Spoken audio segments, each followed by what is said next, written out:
Everyone, कैसे आप सब। उम्मीद करती हूँ अच्छे होंगे। तो आज हम जा रहे हैं ग्लैंडोलॉर, 2 झीलों की घाट, और अभी बज रहे हैं सुबह के 7। हम काफ़ी जल्दी निकल गए हैं क्योंकि एक फुल डे ट्रिप होने वाली है। जा रहे हैं घूमने, क्योंकि सुबह से लेकर शाम तक हमें पूरा दिन बाहर ही स्पेंड करना है। इसलिए ग्लैंडोलॉर का मतलब होता है वैली ऑफ टू लेक्स। ये एक मैजिकल वैली है जो आइस एज के टाइम पे बनी थी, मतलब लाखों साल पहले। यहाँ पर एक लोअर लेक है और एक अपर लेक। ये जगह 6th सेंचुरी के सेंट केविन से जुड़ी हुई है। उन्होंने यहाँ आके तपस्या की थी और आज भी उनकी यहाँ पे गुफा है। पूरे 1.5 घंटे की ड्राइव के बाद हम पहुँचे थे ग्लैंडोलॉर। सबसे पहला फील आते ही ऐसा लगा जैसे मैं अपने उत्तराखंड आ गई हूँ। इतने सारे पहाड़, जंगल, ठंडी हवा। जितना मैं बड़ी होती जा रही हूँ उतना ही मुझे नेचर से, माउंटेन से, फॉरेस्ट से और कनेक्शन फील होता जा रहा है।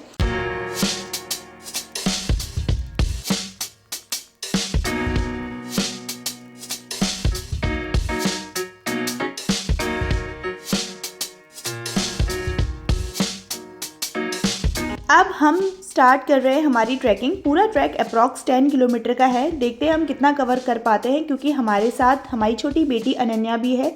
लेकिन ऑनेस्टली जब से हम आयरलैंड आए हैं, अनन्या को रोज़ 5 to 6 किलोमीटर चलने की आदत हो चुकी है। नहीं तो दिल्ली में तो वो अपने दादा की गोद में ही रहती थी, कभी नीचे उतरती ही नहीं थी। यहाँ चलते वक्त छोटी छोटी स्ट्रीम्स मिलेंगी हमें रास्ते में बहुत सारी, क्योंकि ये पूरा जो रूट है वो जंगल का है।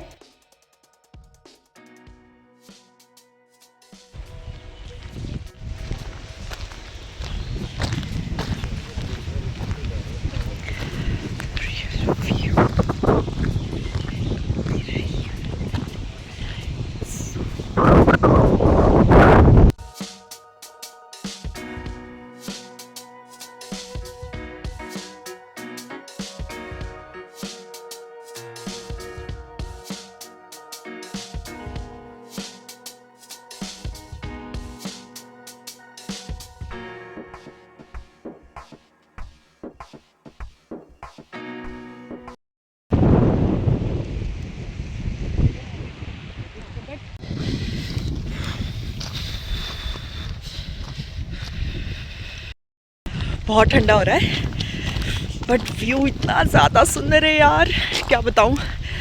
मतलब हालांकि हमारे उत्तराखंड में भी ऐसे ही व्यूज़ मिलते हैं, बट वही है कि ना, अपने जहाँ पहाड़ दिख जाए तो हम पहाड़ियों के लिए वही सबसे बेस्ट चीज़ होती है। और मुझे ना यहाँ की सबसे अच्छी चीज़ पता क्या लगी, क्योंकि आइलैंड है तो माउंटेन्स भी हैं, बीच भी है। जैसे जैसे हम ऊपर चढ़ते गए, बर्ड की चहचहाहट, पत्तों की रसलिंग, नेचर लवर्स के लिए तो ये जगह एकदम ड्रीम है। अब मैं यहाँ पे कुछ ज़्यादा बोलूँगी नहीं, मैं चाहती हूँ कि आप खुद इस चीज़ को महसूस करें।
मेरे आगे चल रहे हैं मेरे देवर देवरानी और अनन्या। मैं और मेरे हस्बैंड पीछे पीछे नेचर को एंजॉय करते हुए जा रहे हैं। मैं अपना बेस्ट कर रही हूँ ताकि आप लोग इस जगह की खूबसूरती को फील कर सको। पर सच बताऊँ, मुझे नहीं लगता कि कैमरा इस खूबसूरती को जस्टिस कर रहा है। ये इतनी ज़्यादा सुंदर है कि शायद मैं इतनी सुंदरता कैप्चर भी ना कर पाऊँ। तो सबसे पहले हम गए थे लोअर लेक में।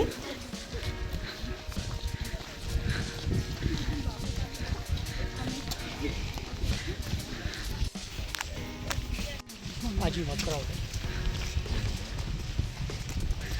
9.5 किलोमीटर्स 10 फाइनली हम पहुंच गए और वहाँ का पानी बिल्कुल ठंडा, क्रिस्टल क्लियर।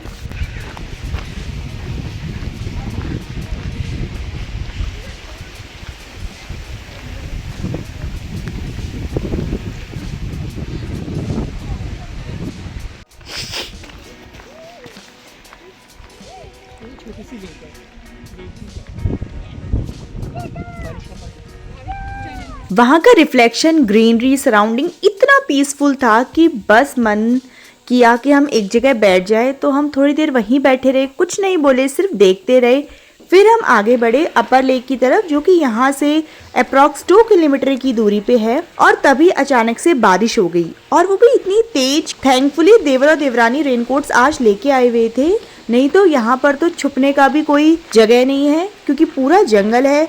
और इतनी तेज बारिश थी कि काफ़ी ठंड बढ़ गई थी अचानक से। अब आइलैंड वालों के लिए तो यार ये समर है, पर सच बताऊं इंडियंस के लिए ये कड़कती सर्दी है। थोड़ी देर बाद बारिश रुक गई और अचानक से धूप भी निकल गई। आइलैंड का मौसम मतलब एकदम अनप्रिडिक्टेबल, आप कुछ कह ही नहीं सकते। कभी बारिश है तो कभी धूप। एक बात थी जो मुझे कई दिन से समझ में नहीं आ रही थी कि यार यहाँ इतने बड़े जंगल हैं, इतनी बायोडाइवर्सिटी है, इतनी ग्रीनरी है, फिर भी यहाँ कोई वाइल्ड एनिमल नहीं है, कोई डेंजरस रेप्टाइल नहीं है। जब से आई हूँ मैंने सिर्फ यहाँ पे डियर, शिप, काऊ, हॉर्सेस ही देखे हैं। मुझे मालूम है ये आइलैंड है, इन सारे एनिमल्स का होना वैसे भी पॉसिबल नहीं है, पर रेप्टाइल्स तो हो सकते थे ना। पर फिर उन लोगों से जब मैंने बात करी, वहाँ के लोकल लोगों से, तो उन लोगों से मुझे पता चला कि 10,000 साल पहले तक आयरलैंड पूरी तरीके से आइस से ढका हुआ था। तो उस वक्त तो स्पीसीज सर्वाइव करना वैसे भी पॉसिबल नहीं थी। पर जब आइस एज खत्म हुआ तो आयरलैंड एक आइलैंड बन गया और मेन जो लैंड थी यूरोप से अलग हो गई। तो ज़्यादा स्पीसीज माइग्रेट करके आइलैंड पहुंच ही नहीं पाई। आज भी आइलैंड में आपको मुश्किल से एक रेप्टाइल दिखेगा, वो भी है लिजार्ड। वो भी बहुत रेयरली पाई जाती है, और इसके अलावा कोई स्नेक, टर्टल, क्रोकोडाइल कुछ भी नहीं दिखता। और यहाँ पे एक बहुत बड़ी स्टोरी है आइलैंड में स्नेक्स ना होने की। सेंट पैट्रिक ने उन्हें भगा दिया था, तो इसके बारे में आप पता करके आना कि ये कौन सा मिथ है। और उस वजह से लोग कहते हैं कि यहाँ पे आज तक कभी स्नेक आ ही नहीं पाए।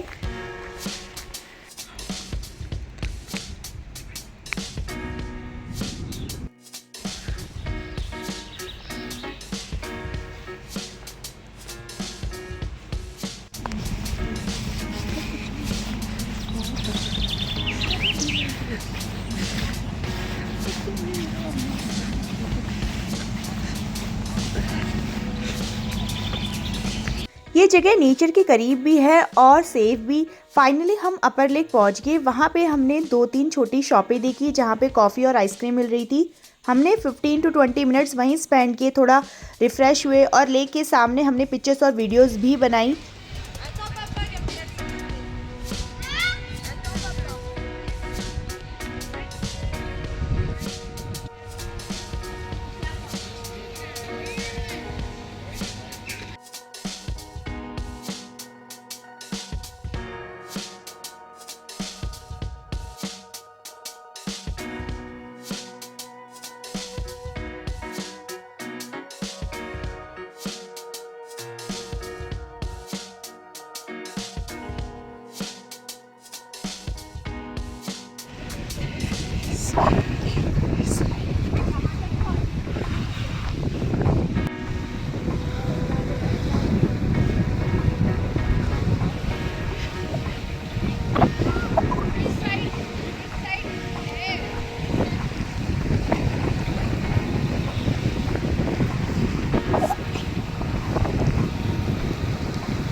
वहीं बैठकर हमने स्नैक भी खाया, हॉट डॉग और कोल्ड ड्रिंक, जो कि हम घर से लेके आए हुए थे।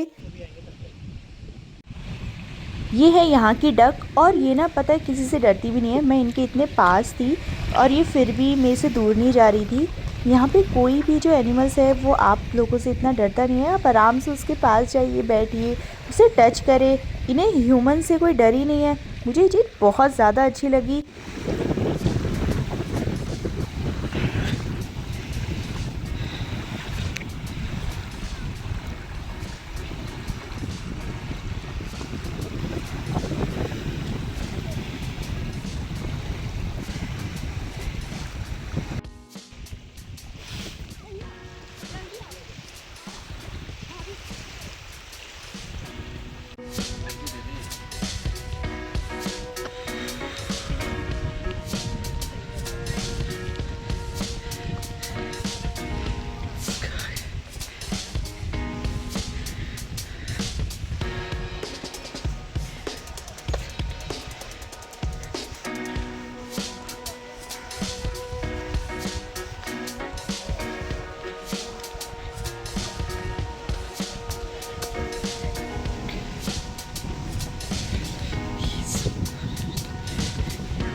फिर हम आगे बढ़े।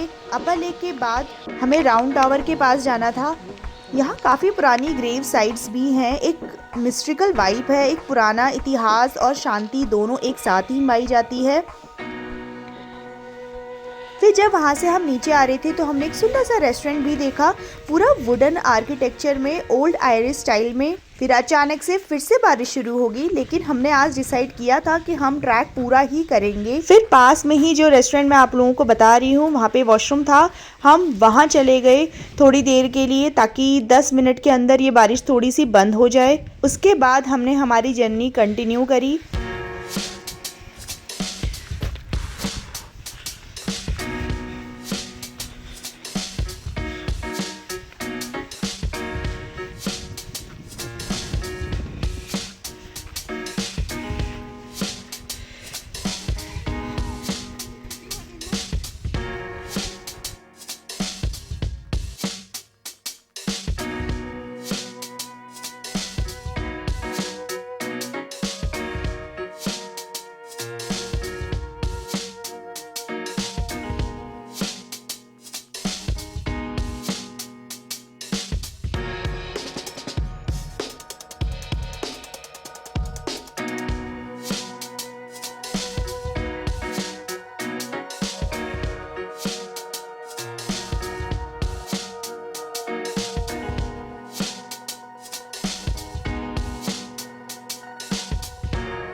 तो ये है राउंड टावर, जो कि स्टोन से बना हुआ है।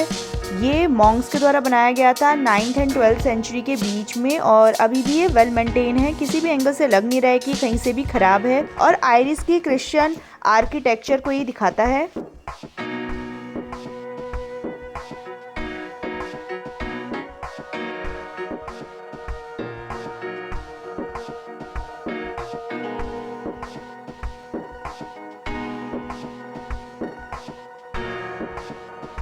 हमने ये पूरा ट्रैक 4 घंटे में कंप्लीट किया था, और उसके बाद हम काफ़ी ज़्यादा थक चुके थे, बट सेटिस्फेक्शन भी फुल था।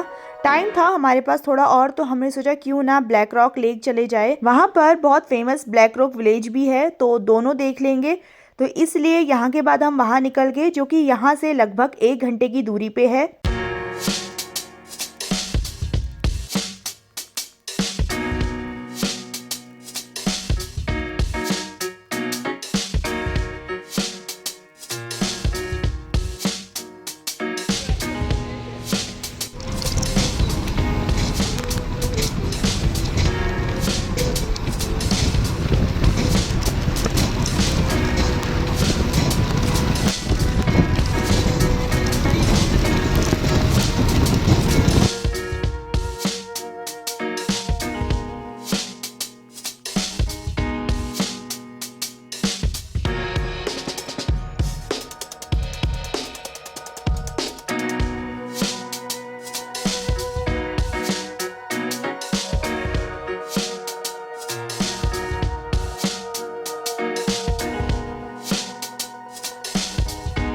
आज हमारी ट्रैवलिंग में भी 3 to 4 आवर्स लग गए, बट सच बताऊँ आज बहुत ज़्यादा ही मज़ा आया क्योंकि पहली बार हम ऐसे से रास्तों से गुजर रहे थे जो इतने सुंदर थे। कितनी जगह मन था कि मैं रुकूं और वहाँ पे थोड़ी देर के लिए बैठूं, बट वही है कि यहाँ पे आप कहीं अपनी गाड़ी रोक नहीं सकते, ऐसे ही कहीं पे भी हम अपनी गाड़ी पार्क नहीं कर सकते हैं, तो इसलिए हमें कंटिन्यू जाना पड़ा। बट सच बताऊं सब कुछ बहुत सुंदर था, यहाँ के घर, यहाँ की रोड, यहाँ के पेड़, सब कुछ इतना प्यारा और इतना साफ सुथरा।